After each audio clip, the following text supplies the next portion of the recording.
Hello and welcome. I'm Annie with ByAnnie.com and Patterns by Annie. We are back with week number 30 of Live with Annie. We have a really educational segment planned for today, and I'm so glad that you're here with us. Last week, we talked more about sewing for guys. We shared ideas for travel bags, business bags, and ways to organize things around the home or office. If you missed it or want to watch it again, remember that all of the episodes of Live with Annie are available online. You can watch them on our Facebook page, on our YouTube channel, or by going to our website, ByAnnie.com/live, L-I-V-E. Going to our website is probably the easiest way because you'll find the current episode there, as well as a drop-down listing of all of the prior episodes and a chat function too. We'll put up the link to make it easy for you to find. To thank everyone for joining us last week, we had two great giveaways. Each included the Double Zip Gear Bag 2.0 pattern and a 1-yard package of Soft and Stable. The lucky winners were Tabby Vasquez and Anita Goodwin. Thank you both so much for watching and for taking the time to tag a friend. Your prizes are on the way. Before we start with today's topic, I have an important announcement. After 4 very long years of development, we are implementing a new accounting system in the coming days. To ensure that everything goes smoothly with the transition, we need to reconcile and close our current system and then import all the records into the new system. It is going to be quite a chore, as you can imagine. So in order to get everything done, we are unable to process any orders from today through next Wednesday. So we've deactivated all the payment options on our website. Of course, if everything goes perfectly, we will reactivate those as soon as we're sure everything's working right. Note that the ByAnnie.com website will remain online, so you can still view your digital library, you can still purchase free products such as add-on videos or free patterns, you can even continue to browse and add things to your cart. You just won't be able to complete the checkout process for paid items until the new system is online. One thing that's important is make sure you log in so that any items you add to your cart are saved and so that you can view all the videos in your digital library. It's going to take all of us working really hard over the next week to get this changeover made, so we ask that you please don't call to place orders during that time. And as always, please check with your local quilt shop if you need patterns or supplies. And if you need help finding a shop, we recommend using our local quilt shop contest leaderboard. You'll see a link to it in the notice at the top of each page on the website. The stores listed in that leaderboard are stores that received votes during our LQS contests in the past, and while there's no guarantee that they carry our products, it's a reliable place to start. This change to our accounting system has really been sorely needed for some time, and we are really eager to have the new system up and running. So we really appreciate your patience and understanding as we get it off the ground. As we announced at the end of June, in the last presentation each month, we will catch up on questions and share tips that have been submitted over the prior month. So today, I'm planning to share, I'll tell you what I'm planning to share. I'm not positive I'm going to get to it all, but I'm planning to start with how to customize ByAnnie patterns to change the sizes.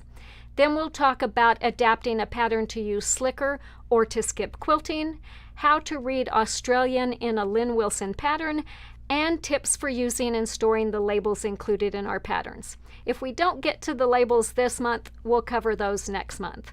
So we'll keep an eye on the time and see how we make it. All right, let's get started.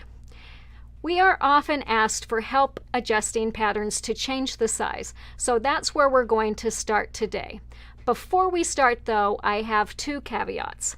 First, I always recommend that if at all possible, you make the pattern just as it's written at least once so that you understand how all the pieces come together.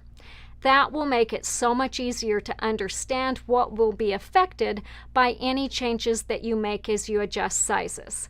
Second, most of our patterns involve rounding corners, and we usually do this by cutting around a circular object, such as a Creative Grid circle ruler. For pieces to fit together properly, it's important that you use the size circle recommended in the pattern. So all of the adjustments that I'm going to talk about today assume that you will still round the corners using the same size as the pattern requires. Changing those sizes or making other changes to the shape are going to require more math than I want to go into. So if you want to change those in any pattern, you're going to be on your own to figure out the adjustments that need to be made. I'm going to show you a couple of different projects today and discuss how I would approach the process of changing the sizes. Just know that the process is going to be different for every pattern, but this should at least get you started. So let's start with some tips for customizing our pattern in the mix. We are often asked, do you have a pattern for a cover for an Instapot, or an air fryer, or a serger? And at this point, no, we don't. And given how busy things have been here over the past few months and the way things are looking for the next several months, I don't expect that we will anytime soon. However, we do have a pattern for mixer covers, and they very well may fit your appliance as is or with some minor modifications. We designed our In the Mix pattern after polling customers to find out what kitchen items they'd most want to cover. Mixer covers were by far the most requested items, with KitchenAid mixers leading the pack. Because we can't make a pattern to custom fit every mixer out there, we researched the most popular mixers on the market and designed the In the Mix pattern with instructions for covers to fit popular stand mixers in 3 sizes. We designed these covers to have a really simple yet flexible design. I'm just going to pull this one over here so we can take a look at it. So they're basically made with a front and a back, which is joined by a strip that becomes the sides and top of the cover. The bottom on each of these is open. This really simple design, combined with the stability that Soft and Stable gives, means that these covers are going to stand up and work well on a wide variety of mixers.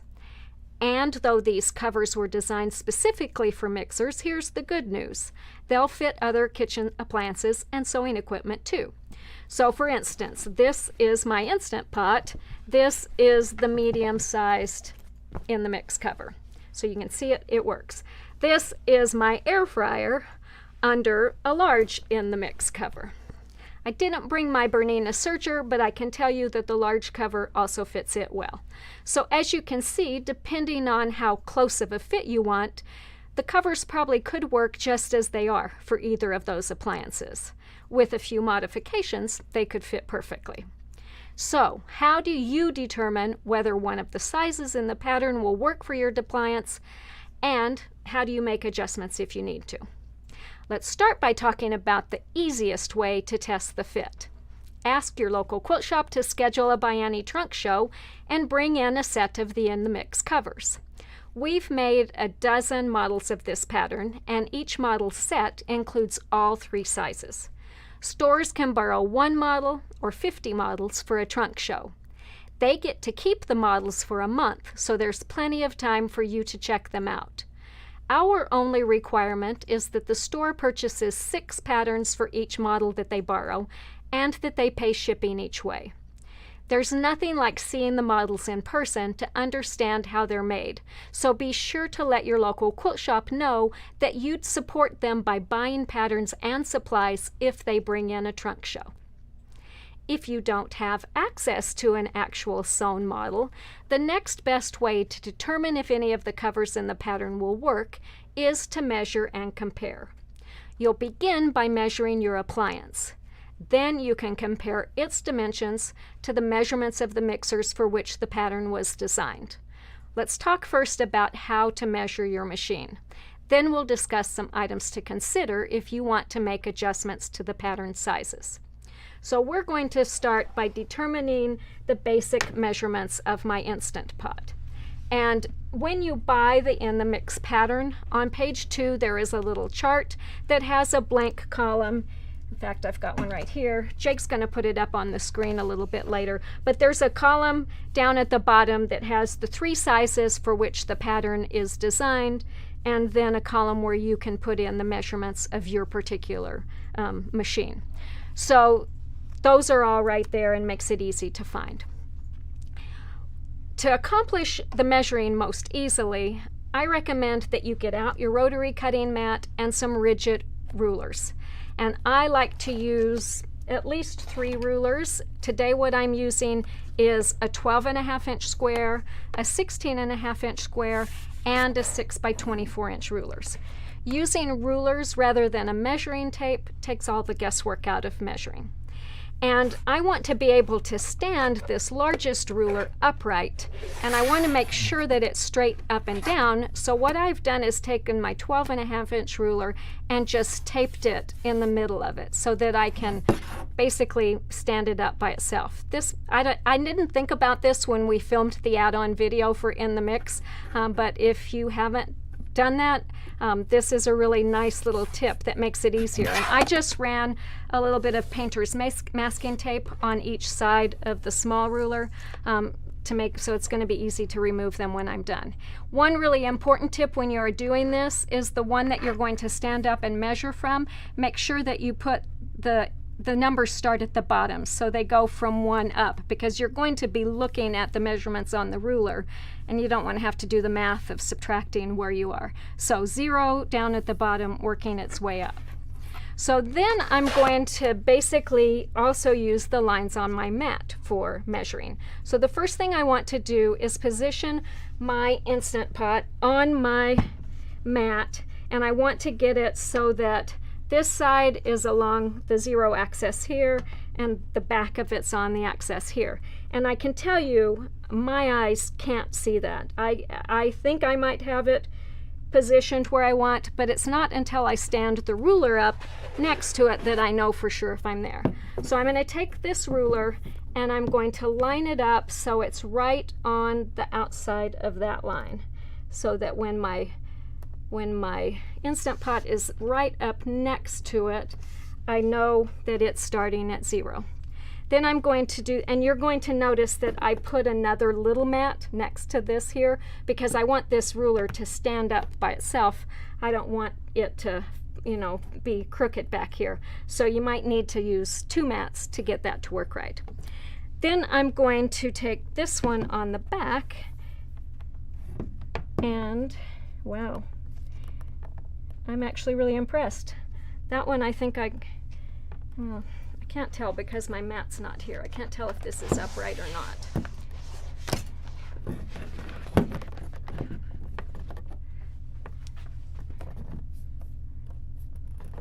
No, I'm about 1/4 of an inch too far back. I'm going to scoot that up a little bit and then we'll try again.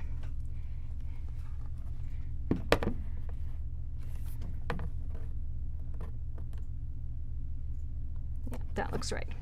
All right, so based on that, I've got them butted there and there. Then I can use the measurements that are here and here to find out the depth and the width. But the first thing we're going to start with is the height. And again, I could stand this ruler there. I'll do it back. Actually, no, I got to do it on this side. I can stand this ruler here and try and look and see where it is, but it's going to be way easier if I can take a ruler and set it on here and see the point where those intersect. And this one looks at about 12.5 inches. So I'm going to say my Instapot is 12.5 inches high, and I'm going to mark that on my chart. So in the column that says H, I'm going to fill in 12.5 inches. The next thing we're going to do is measure the width. So we already know that this starts at 0. All we have to do is bring this ruler around to this side. Might have to move this a little bit. Make sure this is aligned even on the mat, and that falls out right on my cutting mat at 13.5. So my width, which is across from side to side on this, is, well, my notes that I had said 13 1/4. I think, yeah, this is probably a little closer, about 13 3/8, but somewhere in there, 13 1/4, 13 3/8. So I'm going to record that number on my chart. The last one we're going to do, whoops, wait a minute, that's why it didn't match. This is my width. Well, that's what I was measuring. Never mind. That was my width. Okay, now we're going to measure our depth, which is from here to here.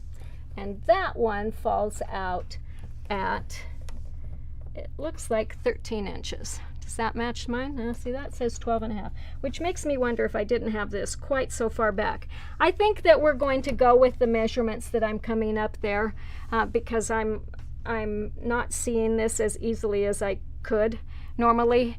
So we're going to go with the 12 1/2 that I said, but that's basically how you're going to do it. So what's most important is that you get it even with the edges when you start, and then you use your ruler and your mat to measure the lines that are on your mat.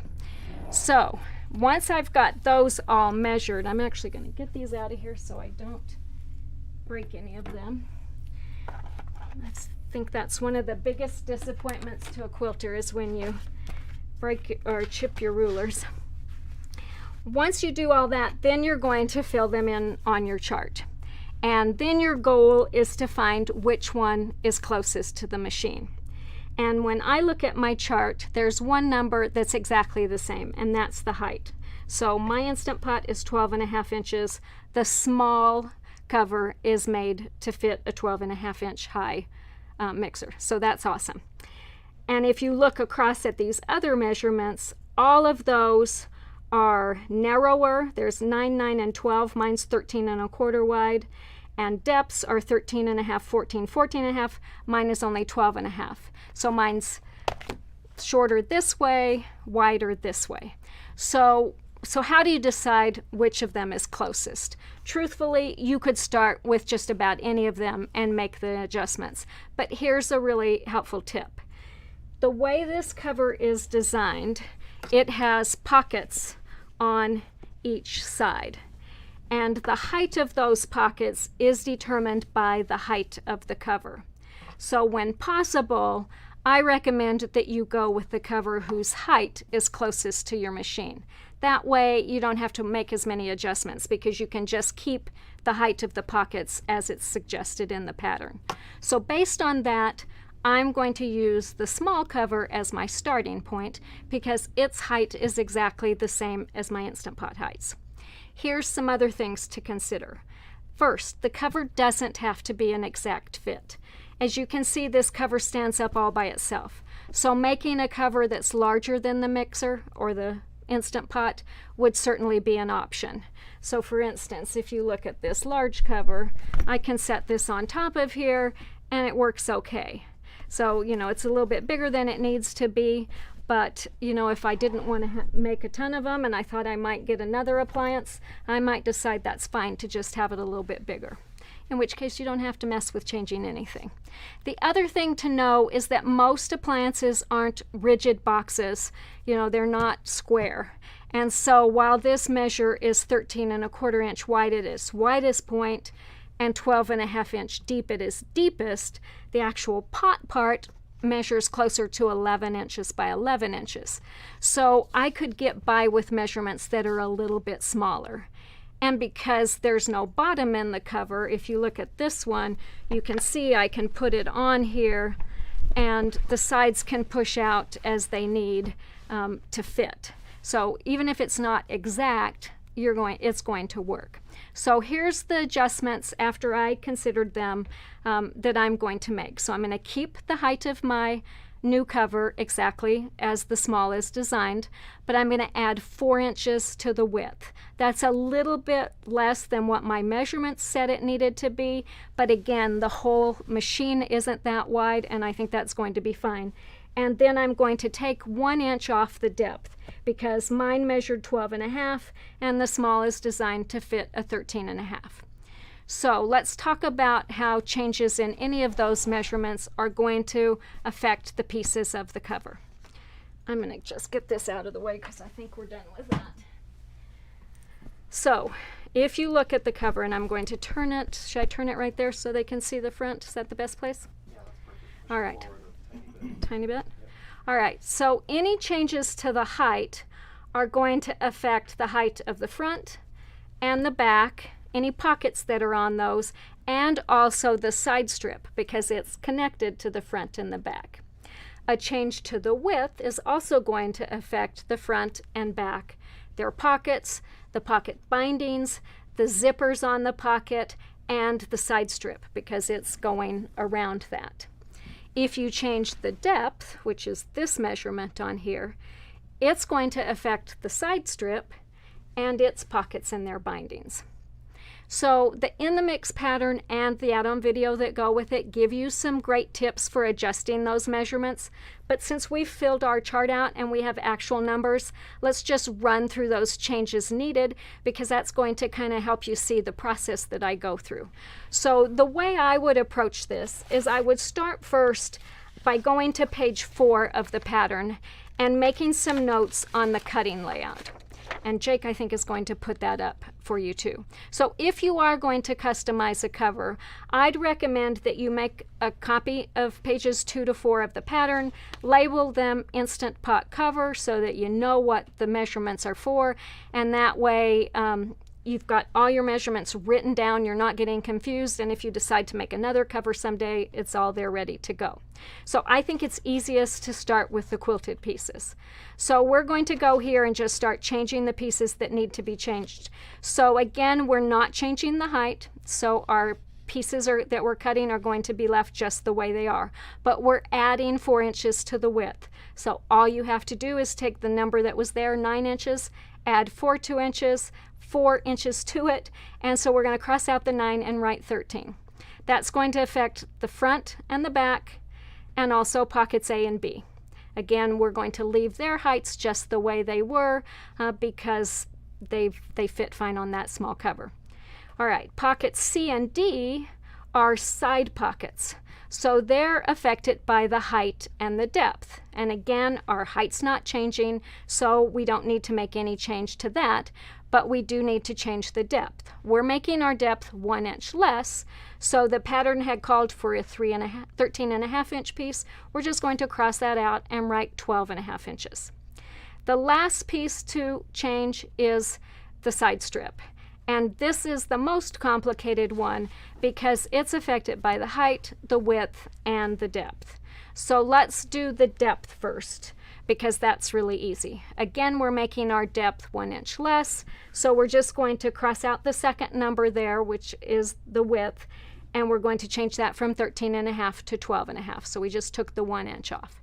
Now, to figure out how to change the height, we need to look at the cover again. So as you can see, this side strip goes up one side, over the top, and down the other side. So it's affected by the height twice, once on each side, and the width once.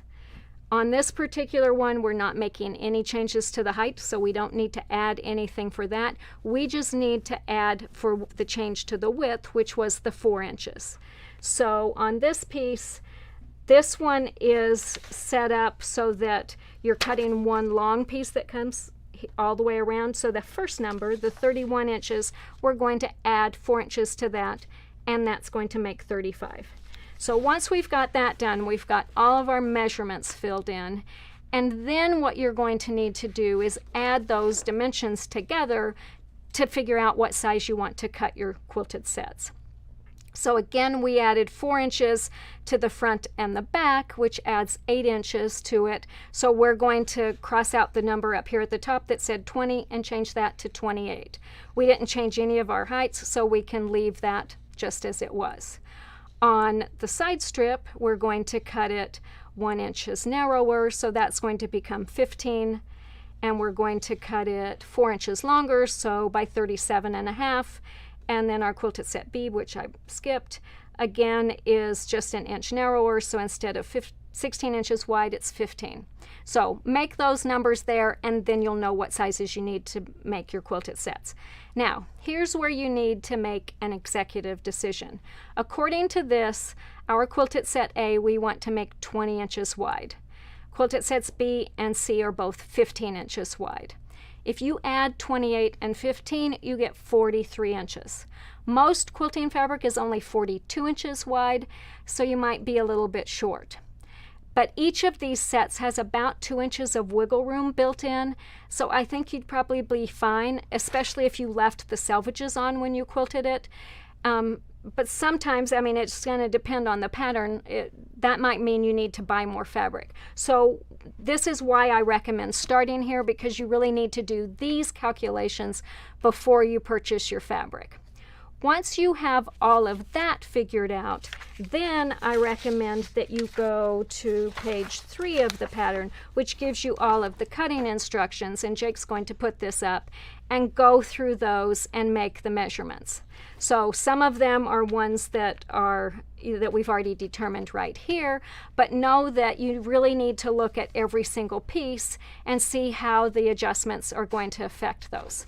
So I don't think you need to change the size of the handle. 1 inch is still going to work fine, but our depth is changed, so we need to make it 4 inches wider because of that. And the pocket bindings on this, let's see, we were adding this with our 4 inches, weren't we? So these pieces need to be wider. And so you just need to look at every single piece and decide how it's changed. Keep in mind that on bindings, you're always going to cut them 2 inches high. So if you change your height, that doesn't change your bindings. So that's why I always recommend that you make one first, so you understand how the pieces work and you know which ones need to be adjusted. I know that seems like a lot of numbers, but I think once you understand the concept, you're going to see that it's really quite easy to run through and make the changes that you need. And again, while you're making the changes, make sure you do them all. Make sure you go print a page of the labels and write the new measurements on those as well, because while it's fresh in your mind, it's going to be a lot easier to not make mistakes. And again, the cutting layouts are going to change. The measurements in the pattern, when you mark the lines to attach this, they're based on this being a certain distance, so you're going to need to change those too. So finally, if you're making adjustments but you haven't made one and don't want to make one, you don't need any of the sizes that are in there, at least read through the pattern and watch the add-on videos for the pattern before you cut or quilt anything, because that will help you understand how the pieces are related and you'll know which pieces need to be adjusted and how. So leave us a like if you're learning something fun, and tell us what you'll make next now that you've learned those tips. I'm going to grab a quick drink, and then we're going to talk about customizing another pattern.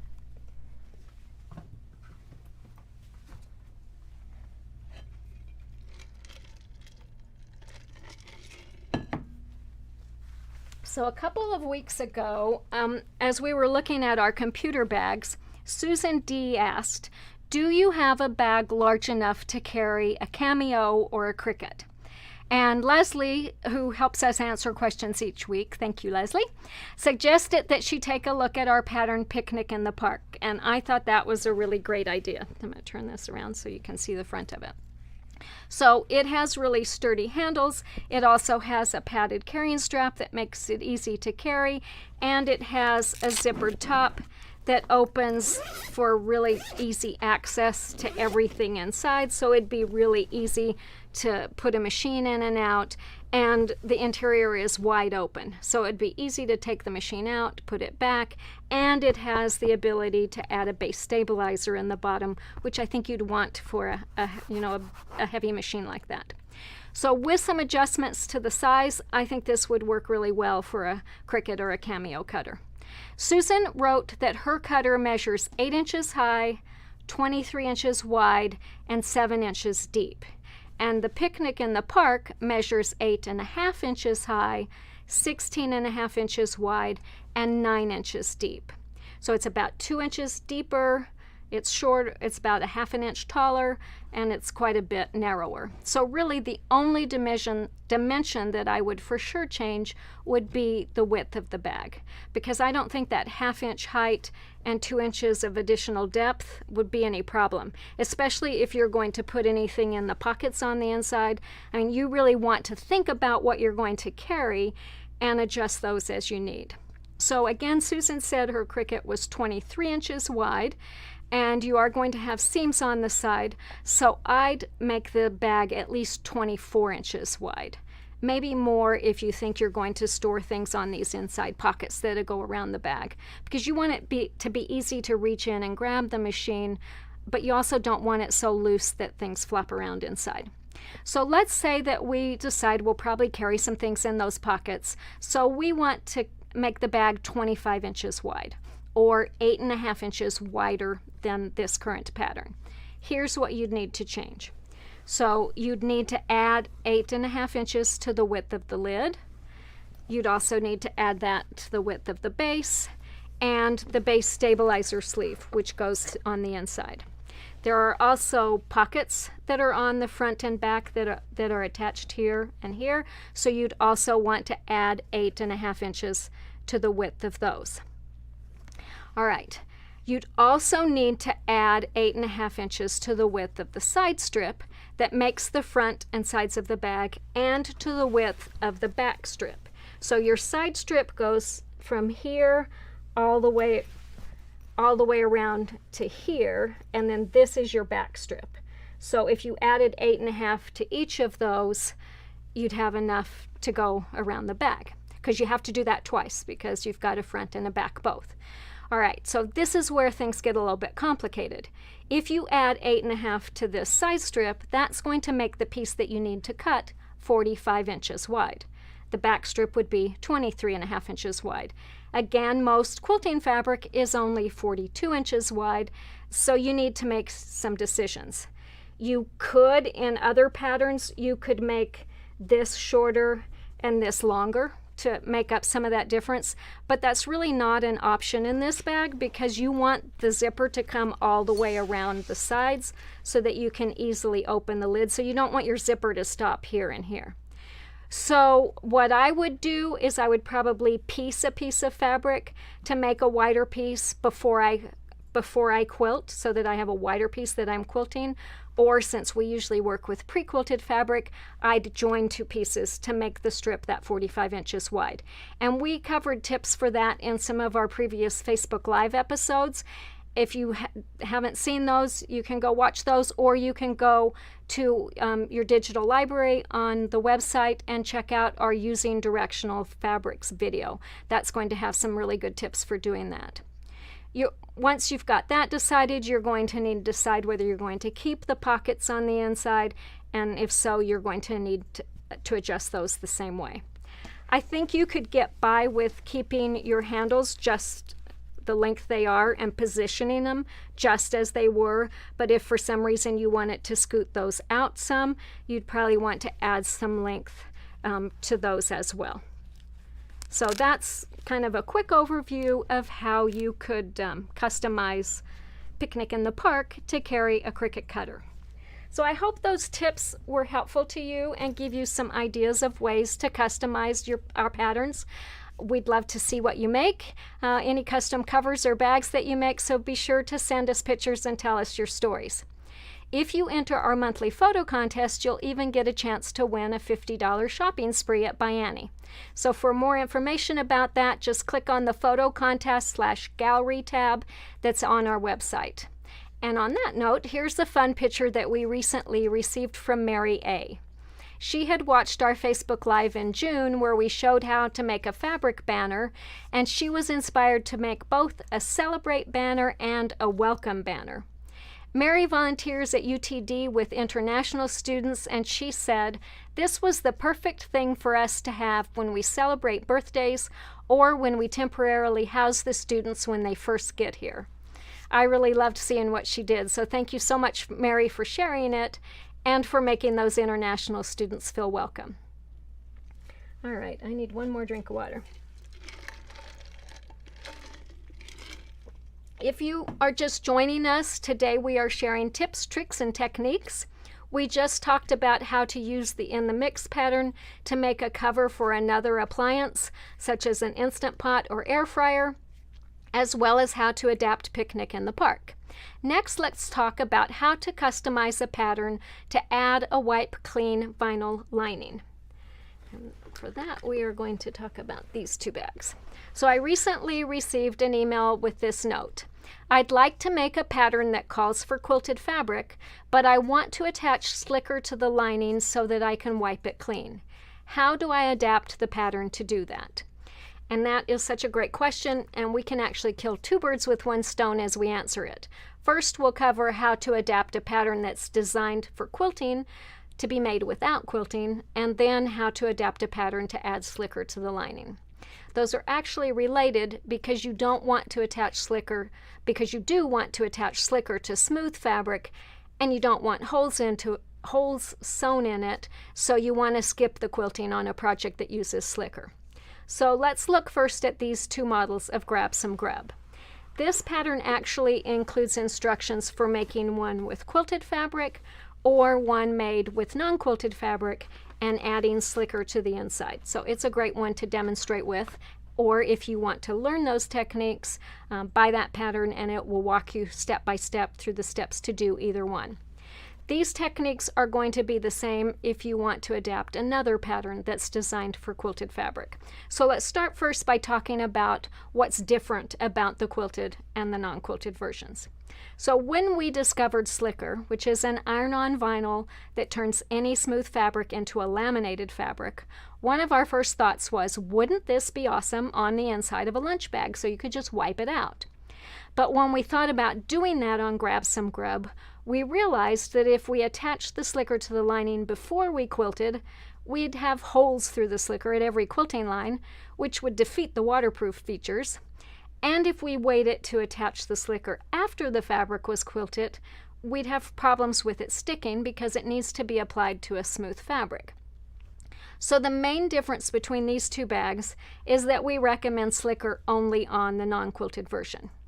Both of these versions include Soft and Stable, which is going to give you great body and stability and ensure that your bag stands up and isn't floppy or sloppy.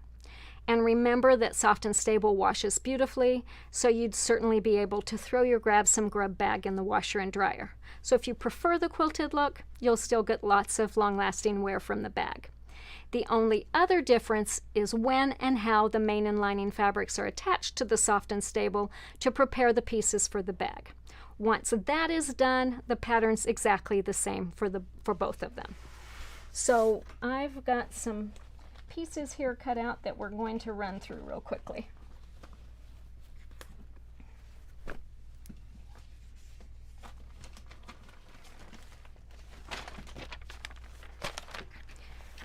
So basically, when we design a pattern to be made with quilted version, you start by cutting out sets of fabric in Soft and Stable that you're going to quilt. And they're always designed to be a little bit big so that if they shrink up as you quilt, that's accommodated for, and also you can trim your pieces to get them nice and even. Because we assume that you're going to be quilting on a domestic machine, we try to keep these pieces as small as possible. So that's why we break them into more than one set. So if you're quilting on a long arm, you can skip making the sets and quilt just one large piece of fabric. It's going to be easier and it's going to make better use of the quilted fabric too. But in either case, the pieces are cut a little bit larger than you needed so that if you get shrinkage, they're going to work. So I didn't cut out the fabrics for these, but you're going to cut the fabrics the very same size as the Soft and Stable, and then you're going to sandwich them just as if you were making a quilt. So lining fabric face down, Soft and Stable, main fabric face up, and then quilt them however you want. Then from those two pieces of quilted fabric, you're going to cut the pieces for the bag. So in this case, we've got our body. So you can see that's about how much bigger it starts than what we're going to cut from it. And then we've got our two ends. So those are both going to be cut from that piece. And again, this is the general process for any ByAnnie bag that uses quilted fabric. cut and quilt the oversized pieces and then cut the pieces for the project from those quilted sets. If you are making the non-quilted version, you are not going to cut or quilt the sets. So instead, in this pattern, it tells you exactly what to cut. But if you were doing a pattern that was written just for quilting, you'd skip to the part of the pattern that tells you what to cut from the quilted set. And then generally what we will do is cut our main and lining fabrics from just exactly as those are described. So here we've got, this is our lining, but you can see we've got it cut exactly the same size as the end. Here's our body strip. So again, it's going to be the very same size as this. So you're going to cut your main and lining just like that. But one thing that I recommend doing a little bit differently is cutting your soft and stable slightly larger. So we usually cut it about an inch taller and an inch wider. If you're working with slicker, there's another little slight change that I would make. When you attach slicker and fuse it in place, sometimes your fabric shrinks up a little bit. So we usually will cut the fabric for the lining pieces about a ½ inch to an inch larger than the size listed. Cut our slicker a little bit smaller, fuse it in place, and then trim it to the right size. You're going to find fusing instructions for this in the pattern, but let me give you just a little quick overview of them. So here are my pieces. This pattern actually is the very first one that we wrote for using slicker, and we hadn't discovered that little bit of shrinkage yet. So in this pattern, they're cut exactly the same size. And we've made lots of these bags, and it's worked fine. But basically, you're going to take your slicker, you're going to pull it away from the release paper. I always say this is kind of like contact paper. So you're going to pull it away, and this is really important. It's got a sticky side where it was attached to the paper. That's the side that you want to put down on the fabric. So make sure you've got your fabric with its right side up. Pull this off, stick it on here, and then take the piece of release paper, put it on top so that you can see the grid, and fuse it in place. And then if you cut your piece a little bit larger, then you can trim it to the right size. So once you've prepared your slicker on your lining piece, then you can attach it to your soft and stable. So let's assume we've already got our slicker attached on here. We're just going to lay this down on our piece of soft and stable, and we're going to stitch 1/8 of an inch from the edge all the way around this. One thing that I recommend is do this with a walking foot because it will make the layers move easily.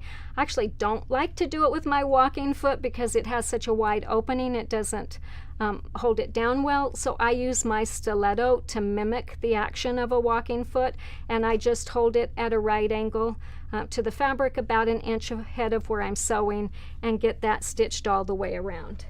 I've got another little piece here that is already sewn that I can show this a little bit easier. So again, we've cut our lining fabric, we've sewn 1/8 of an inch from the edge all the way around. Then we're going to trim this. Now here's another important tip. Sometimes this fabric shrinks up a little bit. You want to trim the soft and stable to the size that your fabric was cut originally. So you might find that when you trim this, you've got a little bit of naked soft and stable showing around some of the edges. That's normal. It's part of the reason we cut the soft and stable a little bit bigger, because of that little bit of shrinkage. But go ahead and trim it so that you've got your soft and stable cut to that original size. Then you're going to take your main fabric and position it on the other side, so on the soft and stable side, and you're going to stitch all the way around that. You're going to do that for all the pieces that you had cut from the that were to be cut from the quilted fabric, to prepare all of them, and then you're going to proceed just as the pattern is written. So super easy to do. Just follow down to the pieces that are cut from the quilted fabric, cut your main and lining, your soft and stable a little bit bigger, get those prepared, and then you're ready to go. Here are a couple of other tips if you're adding slicker to a project. First, don't touch slicker with an iron. If you need to press an area, make sure that you take your release paper and put that on top and iron on that. I learned that lesson the hard way. I was pressing a glow and go bag that we'd put slicker on the inside, and when I got done pressing the outside, the slicker that was on the inside had stuck to each other. Fortunately, as it cooled, it released, but when I talked to Joan Hawley, who designed the product, she said if you do that next time, just take your release paper, fold it in half, stick it inside before you do the pressing on the outside, and that will solve that problem. So slicker is a product from Joan Hawley, Lazy Girl Designs. The other thing that Joan recommends is that when you put slicker on a project, that you clean it using a method that doesn't involve immersion in water. So basically, don't throw it in the washing machine. We discovered that what happens, because of course I knew I would want to wash something, is the slicker separates from the fabric. That didn't bother me because it was sewn in, but I have found that after repeated washings, the slicker does start to weaken. So I would recommend that you follow Joan's advice and basically just wipe it clean if at all possible. So if you're just joining us, today we're talking about tips, tricks, and techniques. We've talked about how to customize a pattern to fit appliances and equipment of other sizes, how to adapt a pattern to add slicker and skip quilting. Next, I want to answer a question that came in earlier this month, as I think it might be helpful to several of you. So a while back, I got an email from Yasmin, I'm not sure how she pronounces her name, who said she was getting ready to cut everything out to make a pleated log cabin using Lynne's pattern. We featured Lynne in our week number 23 segment, and her pleated log cabin was definitely a hit. It's the quilt that's hanging behind me today, and it is really a great project for using up scraps. But Yasmin was a little bit confused by the pattern instructions, and Jake's going to put this up on the screen. It says cut 16, and it has a big X, 12-inch squares of foundation fabric. And Yasmin's question was, am I supposed to cut 16 by 12-inch pieces or 12 by 12-inch pieces? Oh, I got to get a drink here. And I have to admit that I was a little bit confused at first when I saw Lynne's cutting instructions too, because usually when I write measurements, I use a little x and I put it between the height and the width to mean by. So 16 small x 12 means 16 inches high by 12 inches wide. And if I have a quantity, I put that in words. So if you're doing 2, I spell out the word 2 and then I put the dimensions. But Lynne's style made perfect sense to me once she explained it to me, but I forgot to mention it when we had Lynne on the show. So here's what she said. She thinks of that big capital X more in mathematical terms. So X means multiply, right? So in Lynne's patterns, the capital X means times. So if you see 16 capital X 12-inch squares, that means you're going to cut 16 12 by 12-inch squares. So I hope that helps, and I think that's the standard that she uses throughout her patterns. So if you've got any of her patterns, that will be helpful information to you. And I just say Lynne writes her patterns in Australian, and it's a foreign language. So we are almost out of time. I think we're going to skip talking about labels today. We're going to save that for our August tips and tricks presentation. We've got so much going on here today, and I don't want to keep you any longer, but I've got lots of great tips for using labels, so make sure you come back and join us at the end of August to learn all of those. So I hope you've enjoyed the tips, tricks, and techniques that we shared today, and that you found a project or two to inspire you, and also that you picked up some tips to save you time and make you more efficient. If you have questions or tips to share for our August presentation, please be sure to share them. We love learning easier ways to do things and really like being able to share them with all of you too. So let's move on now to our featured local quilt shop of the week. As we've said before, we look forward every year to our local quilt shop contest, which we host in February. This contest encourages sewists to vote for their favorite local quilt shop and tell us what makes them special. So to continue the fun and support of those businesses throughout the year, each week we are going to highlight a store. So this week we are headed to the Olympic Peninsula to feature Annie's Quilt Shop in Shelton, Washington. I have had the pleasure of meeting the owner and I'm not sure how she says her name, Annie, that I got, I think her last name is Gajadhar, at market throughout the years. She is always bright and cheerful and really excited to get information about all our latest products to take home to her customers. She has been a ByAnnie's customer for almost 10 years and has featured many of our patterns in her store. Annie's received lots of votes in last year's contest, and it's obvious that customers love her store. They commented over and over again about the wonderful feeling in the shop, complimented by the beautiful fabric, great prices, and cheerful staff and customers. Karen wrote, "Annie wants what is best for her customers. I wanted to purchase a sewing machine with more bells and whistles than my current model. Rather than steering me to a new machine, she suggested a used one that ticked all my boxes and more, and was within my budget." Melinda wrote, "I was having a rough day and almost didn't attend a monthly class. I chose to go, thankfully. Upon entering the back classroom, each of the gals already in class glanced up and saw me, and one by one greeted me with genuine smiles, hugs, and warm words. The key to this story is that they had no idea I had had a hard morning. That's what you get at Annie's from the owners and customers alike. My day turned instantly to one of joy and gratitude as I was surrounded by beautiful fabrics, exciting notions, and people who drop what they're doing to share love and joy and the passion to create." Those are such great stories, and it's clear why Annie's customers are so loyal and supportive of her store. We want to say thank you to Annie and to her staff, and to all the local quilt shop owners who share their love, joy, and passion. All right, someone had a question that we want to answer before we close. Can you wash regular vinyl, not slicker? Yes, absolutely. I wash all of my projects that have vinyl in them, and I even put them in a dryer. The thing about them is if you leave them in the dryer, I would take them out as soon as they're done and lay them flat so that you don't get wrinkles in them. But yes, you can wash it easily. So, I mean, it's not, usually you can just wipe it clean, but if you've got a bag that it's in and you want to wash the bag, obviously you're going to have to wash the vinyl along with it. So yes, you can. So thank you all again for joining us this week. To say thank you, we're going to give away 2 fun prizes. So we're going to pick 2 lucky winners, and let me grab what we've got here. Clean off my table a little bit so it doesn't look quite so messy.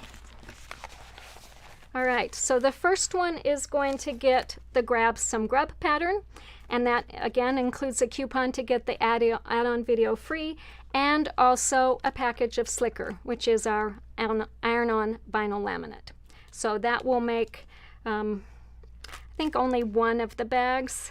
Let me look on here and see how much it calls for. My eyes aren't focusing. Iron on vinyl, 1 yard. So yeah, this is enough to make the non-quilted version. So that will make that. And then the other prize is going to be the In the Mix pattern, which also again includes the coupon for the add-on video. And we're going to include a 1/2 yard package of mesh and a 2 yard package of fold over elastic.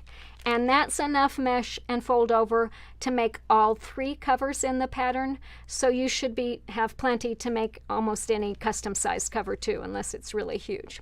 And don't forget, you can choose from 14 colors of mesh and fold over elastic. So be sure to let Trevor know the color you prefer when he reaches out to let you know that you are the winner. So here's what you do to win. And don't forget, you have to do this on Facebook. It doesn't work on YouTube or on our ByAnnie chat. First, tell us what you learned in today's presentation.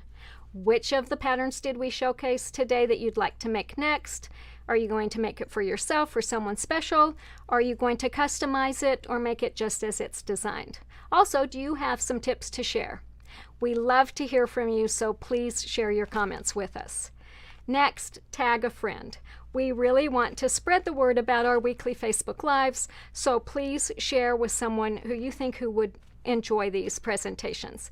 And to tag someone, if you haven't done that before, all you have to do is type the @ symbol followed by their Facebook name. Once you do that, their name and picture will pop up so you can make sure you've got the right person. Once you've confirmed that you do, you click on it, add your comment, and submit it. We are going to pick winners from comments made by midnight tonight, so you've got about 9 more hours to watch and comment. And finally, don't forget to check your Facebook messages because Trevor's going to notify our winners and ask you to email your shipping address. And again, if you're the one who wins the mesh and fold over with the In the Mix pattern, make sure you can let him know what colors you prefer. So thank you again to everyone who joined us today. And again, remember that our website's going to be partially down for the next week as we implement our new accounting system. Be sure to check with your local quilt shop for any patterns and supplies that you need for your project. And we will be back next week at 2 p.m. Mountain Time, hopefully with the news that the new system is running perfectly. We are planning a very special segment to introduce a very exciting new product, ByAnnie's Premium Clear Vinyl, which is a big improvement over what we've had before, which I always thought was the best out there. We've been waiting a long time for this awesome new product, and I really can't wait to tell you all about it. So be sure to mark your calendar, and until then, wish us luck and happy stitching.